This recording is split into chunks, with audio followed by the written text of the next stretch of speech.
Waalaikumsalam. Selamat pagi anak-anak. Bagaimana kabarnya hari ini?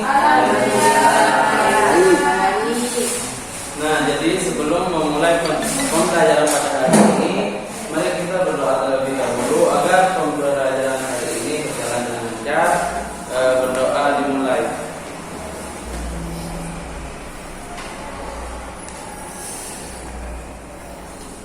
Berdoa selesai. Nah, sebelum itu Bapak akan absen terlebih dahulu.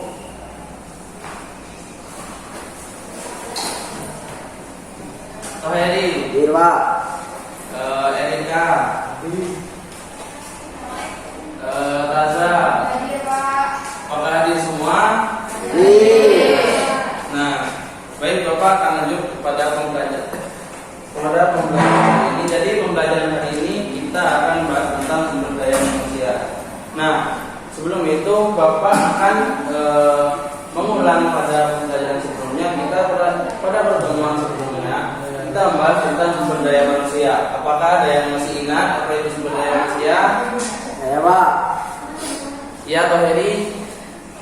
Sumber daya manusia itu potensi individu yang berupa tenaga atau kemampuan fisik dan kecerdasan. Nah, ya, jadi seperti itu. Yang lain ada yang masih ingat?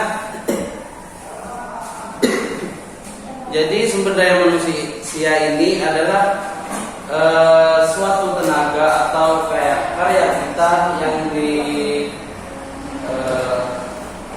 atau dibangkitkan di dalam organisasi. Nah, pada pertemuan kali ini kita akan membahas tentang sumber daya alam. Ada yang tahu apa itu sumber daya alam?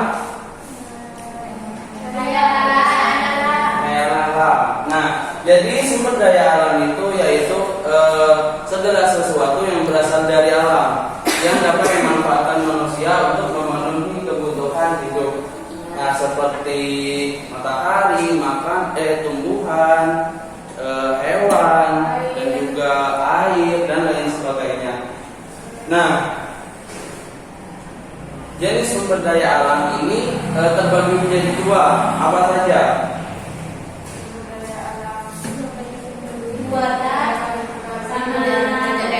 Ayo, apa saja?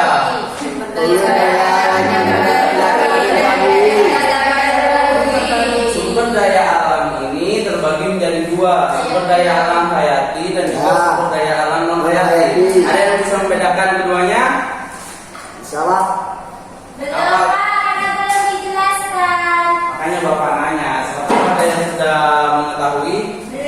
Nah, jadi perbedaannya, sumber daya alam hayati ini jenis sumber daya alam yang berasal dari alam atau jenis sumber daya alam yang berasal dari makhluk hidup. Nah, contohnya seperti hewan, tumbuhan. Nah, hewan dan tumbuhan ini berasal dari sumber daya alam jadi sumber daya alam hayati karena hewan dan tumbuhan ini termasuk makhluk hidup. Nah, sedangkan jenis sumber daya alam non hayati ini yaitu jenis sumber daya alam yang berasal dari benda mati. Contohnya seperti air, matahari, mineral, dan lain sebagainya. Nah, jadi bisa dibedakan ya anak-anak.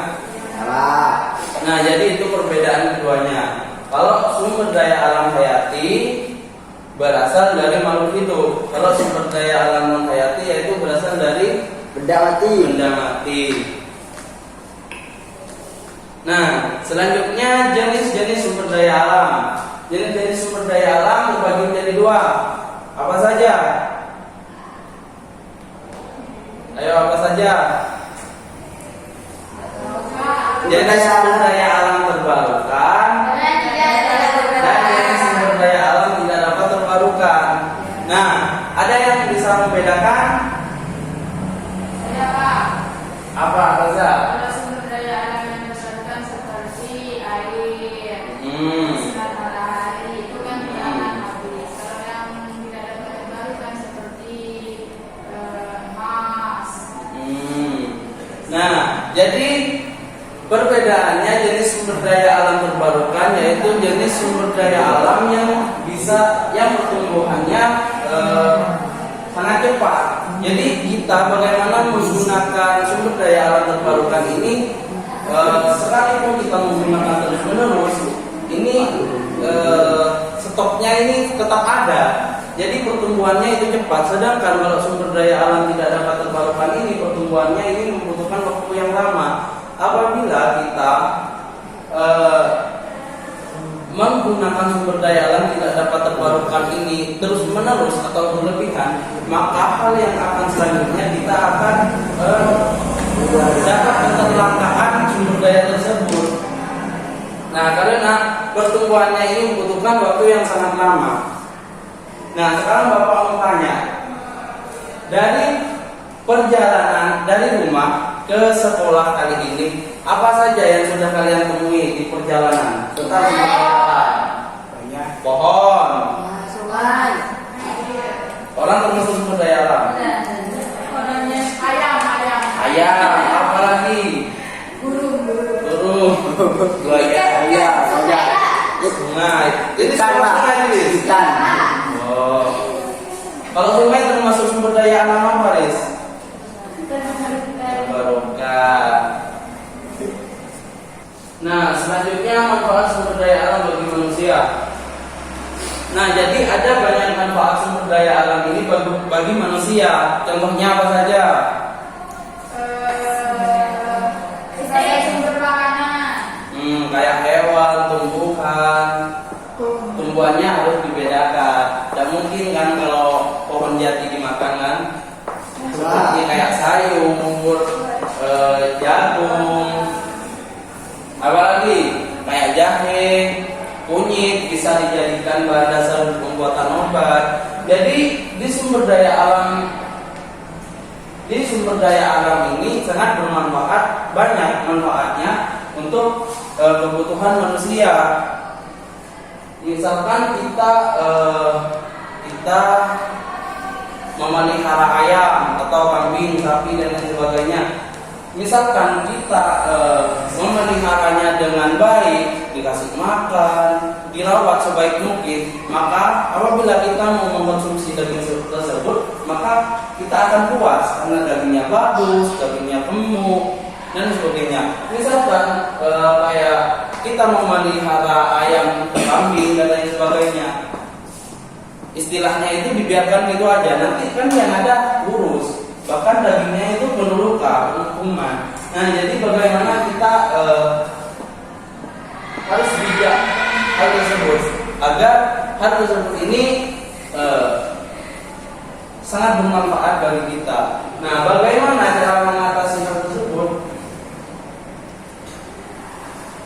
Nah, bagaimana kondisi sumber daya alam kita saat ini? Nah, banyak sumber daya alam kita kesediaannya mulai menipis. Hal ini disebabkan oleh beberapa faktor seperti penebangan hutan secara liar, pencemaran lingkungan, bencana, penggunaan energi berlebihan.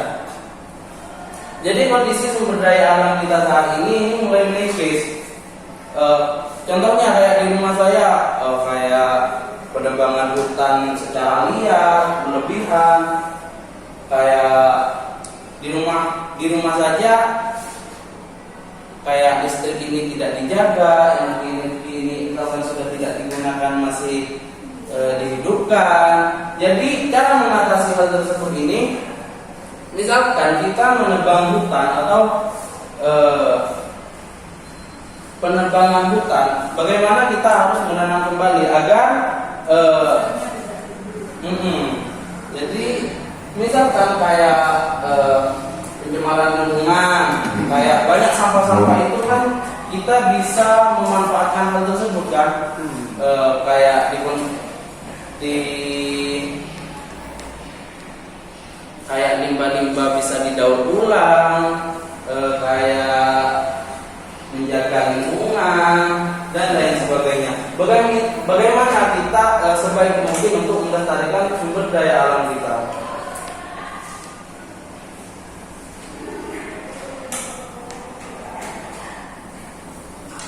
Nah, apakah ada yang ingin ditanyakan anak-anak? Atau ada yang masih belum paham? Bisa ditanyakan? Sudah paham. Sudah paham ya? Nah, baik, sekarang Bapak akan membagi menjadi 2 kelompok. Nah, jadi kelompoknya dari sini, kelompok 1, dari sini ke sini, kelompok 2 ya.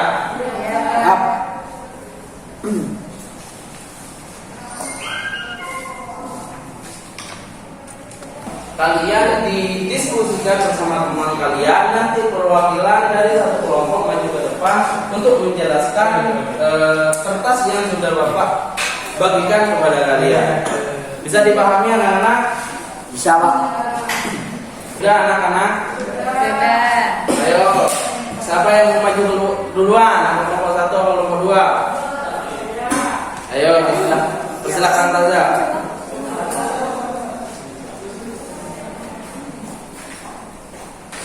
Assalamualaikum warahmatullahi wabarakatuh.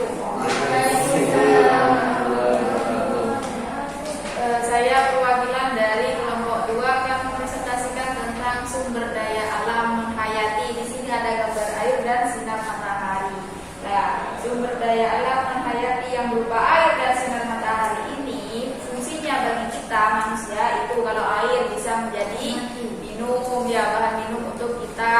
Kemudian bisa dibuat untuk mandi, bisa untuk menyiram tanaman dan lain sebagainya. Kalau sumber sinar matahari ini bisa menghangatkan badan kita, bisa mengeringkan pakaian, ya, dan juga menjaga fotosintesis tumbuhan.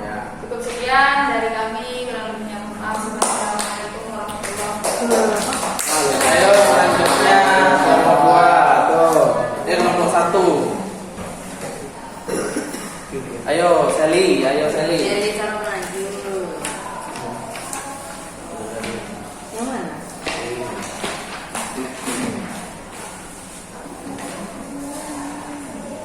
Assalamualaikum warahmatullahi wabarakatuh. Di sini tuh tugasnya jelaskan SDA hayati dan apa manfaat dari gambar di bawah. Nah, gambarnya di sini tuh ada gambar padi bersama hewan sapi. Nah, sumber daya alam hayati itu adalah sumber daya alam yang berasal dari makhluk hidup baik tumbuhan maupun hewan. Nah, padi ini kan tumbuh, manfaatnya itu bisa dibuat beras terus dimakan sama kita sehari-hari, bahan makanan pokok. Ya. Terus kalau hewan ini bisa juga sebagai sumber makanan. Ya. Ada dagingnya bisa dimakan dan lauk pauk ya. Terus susu diminum kalian setiap hari. Cukup sekian. Dari kelompok 1, Assalamualaikum warahmatullahi wabarakatuh. Waalaikumsalam. Baik, hanya itu pembelajaran pada hari ini. Apakah masih ada yang ingin ditanyakan atau ada yang masih belum paham? Sudah paham ya? Dari penjelasan Bapak dari tadi sampai sekarang, apakah ada yang bisa menyimpulkan dari materi dari pembelajaran yang sudah Bapak bawakan pada kelas hari ini? Apa ada yang menyimpulkan? Ayo apa Taza? Jadi sumber daya alam itu merupakan segala sesuatu yang berasal dari alam yang bisa dimanfaatkan oleh manusia. Sumber daya alam itu terbagi menjadi 2. Ada sumber daya alam hayati dan menghayati. Jenisnya ada sumber daya alam yang dapat diterbagi dan tidak dapat diterbagi. Ya. Jadi anak-anak semuanya, mari kita bagaimana kita harus memanfaatkan sumber daya alam ini dengan baik, terutama sumber daya alam yang tidak dapat terbarukan. Meskipun sumber daya alam dapat terbarukan, terus bertumbuh, terus terbarukan setiap saat, bagaimana sekiranya kita tetap bijak menggunakan sumber daya alam tersebut? Misalkan kita terlalu boros atau terlalu berlebihan menggunakan sumber daya alam, terutama sumber daya alam tidak dapat terbarukan, maka kehidupan selanjutnya kita akan keterbatasan sumber daya alam tersebut, maka akan kesulitan, sumber daya alam tersebut akan jadi langka. Bagaimana sekiranya kita harus bijak menggunakan sumber daya alam tersebut, terutamanya sumber daya alam tidak dapat terbarukan. Bapak ada tugas, jadi tugasnya itu kalian membuat cerita kehidupan sehari-hari kalian di rumah. Kalian itu menceritakan bagaimana aktivitas kalian menggunakan sumber daya alam. Apa saja, kayak contohnya air, menggunakan lampu, kayak memanfaatkan makanan dari sumber daya alam. Jadi tugasnya itu kalian menceritakan aktivitas kalian tentang sumber daya alam di rumah kalian. Bisa dipahami anak-anak? Sebelum Bapak tutup pada pembelajaran kali ini, apakah kalian ada yang belum paham atau mau ditanyakan? Semua sudah ya? Nah, jadi Bapak akan tutup pada pembelajaran hari ini. Semoga barokah manfaat. Sampai ketemu lagi di pertemuan minggu depan. Bapak